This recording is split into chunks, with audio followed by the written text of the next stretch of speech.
Hi, welcome back to Ribbon Candy Hooking. Today we are talking about our group block slash kit for the month of March. We had our January mittens, we had our February conversation hearts, and now we are looking at our March kit, which I have already started, and it is still February, so I feel very ahead of the game. This is a sketch for the March kit. With these kits, I don't want to get too sort of holiday oriented or centric. This one is going to be a sheep jumping over a rainbow, which I thought made a lot of sense. But there's a few interesting things going on with this kit, and I want to show you some of them while I'm at an early stage of hooking it myself. I'm about this far in the kit so far. But what I was trying to do with this design was something that represented Ireland in March without getting too over the top with symbols and metaphors. So we've got the rainbow for luck and the luck of the Irish and all that. And we're going to have a background that's green hills, two colors of green. And that's going to be part of the design feature. And the interest in this block is going to be the hillside, which I'll show you in just a second. Jay and I also dyed our fabrics for the rainbow. We dyed all of them this month, which is really fun for us. These are our colors, not a traditional rainbow, but the very hot pink, the brighter orange, the lighter orange of the same color, the sort of greenish, actually this one's coming out because this is a hillside color, non-conventional rainbow. Then we're going to go to the blues, and then I have a purple that isn't handy, but you have to trust me, we made it, and you'll see it in your kit when we get a little bit closer to the end game. The main color of the background is this green color, and I took an existing wool that I had that was a little bit on the thin side, and I don't know if you can tell in this light, but we over dyed it. It was a tweedy green, and we over dyed it like a shamrock color. It might have been the Pro Chem, just to make it pop, because it was too gray green. It was too officey, businessy green. It was too drab. So we overshot it with this sort of shamrock color, and then on top of that, we layered the Pro Chem key lime color, which is like a neon green. So I hope you can see that there are splotches of it in there. And in the dyeing process, we literally just dropped that particular color on top of the overdyed fabric and further overdyed it, which made it, I think, really interesting. There's a few things, and this is the key lime color without anything under it.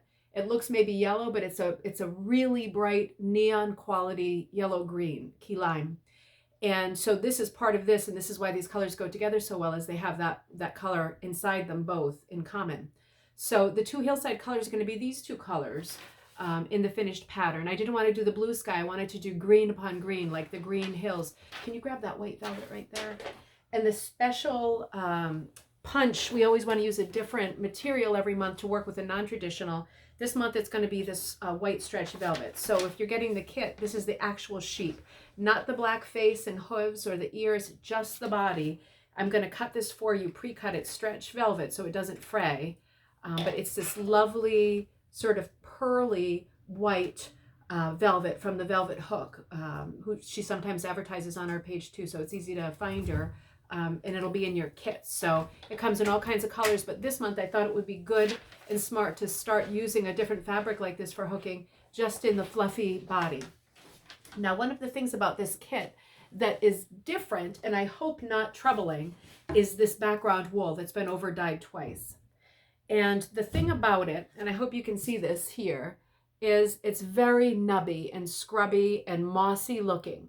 So when I hook it, I'm cutting it up in my Sissics, and I send it to you that way. I've got these nice pieces here, but they are scraggly and rough, and they do want to fray.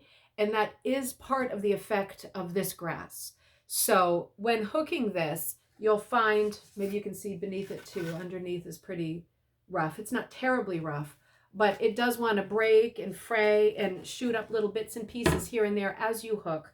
Let me point this down and hook a little bit of it for you, because it's trickier than for a beginner, and these are beginner kits. It's trickier than other fabrics, but it's certainly not impossible, and I don't want you to get frustrated by it. I'm making a point of it because I want you to know that in hooking a fabric like this, an older vintage tweed, especially that's been dyed multiple times, it does want to pull away and it does want to fray, and you're going to end up with lots of little bits and pieces sticking up that you're just going to trim down with your scissors, just like cutting the grass in February. Who knew? Did you think that was going to happen? Not this year anyway.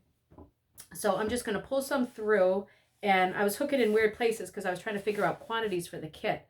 I'm just going to pull through here and hook along the side. I hope you can see this a little bit on camera. But I'm pulling through here and I'm hooking like it's anything else. And it comes up. I'm going to start doing shots with the over the shoulder camera so you can see better. But it comes up. I'm going to pull one up real high so you can see. It comes up a bit scrubby and hopefully grassy. So I'm hooking it the same as I hook everything else and pulling it down to the same height as everything else. And at the end, and I hope you can see also with the video that it's got the multicolor in the background, which is only going to get better and better. This is only part 1 of the March block kit. But I'm going to trim it all down in the end. And for you yourself, as you hook this, you will have bits and pieces that stick up and scrubby, mossy bits. And it will be entirely up to you. It will be a design choice. It will be an artist's choice how much you want to trim that down for yourself. For me, I'll probably manicure it big time and make it as even as I can because there's so much variety already in the colors of the grass. But if you like it scrubby and pieces sticking up, then you should definitely leave it that way. That is a design choice. This is folk art after all. So this is the very beginning, part 1 of the March kit. We've got the sheep jumping over the rainbow. The special material is going to be the stretch velvet in white and all these beautiful colors of dyed rainbow. You're going to get plenty of everything to be putting into here. And as time goes on, this week, I will shoot a couple more videos of myself completing this in case you're working along with me. I want to try to anticipate what the pratfall areas might be, like the unusual texture of the grass, and tell you so that when you encounter this part of the kit, you're not completely thrown for a loop. No pun intended. So part 1, March kit, part 2 coming up shortly, and you're going to see these rainbows really blossoming and things blooming. It's making me feel real spring-like just looking at this one. I hope you're going to enjoy it, and please post finished pictures of the kits that you do, that we do together. Thanks so much. See you soon.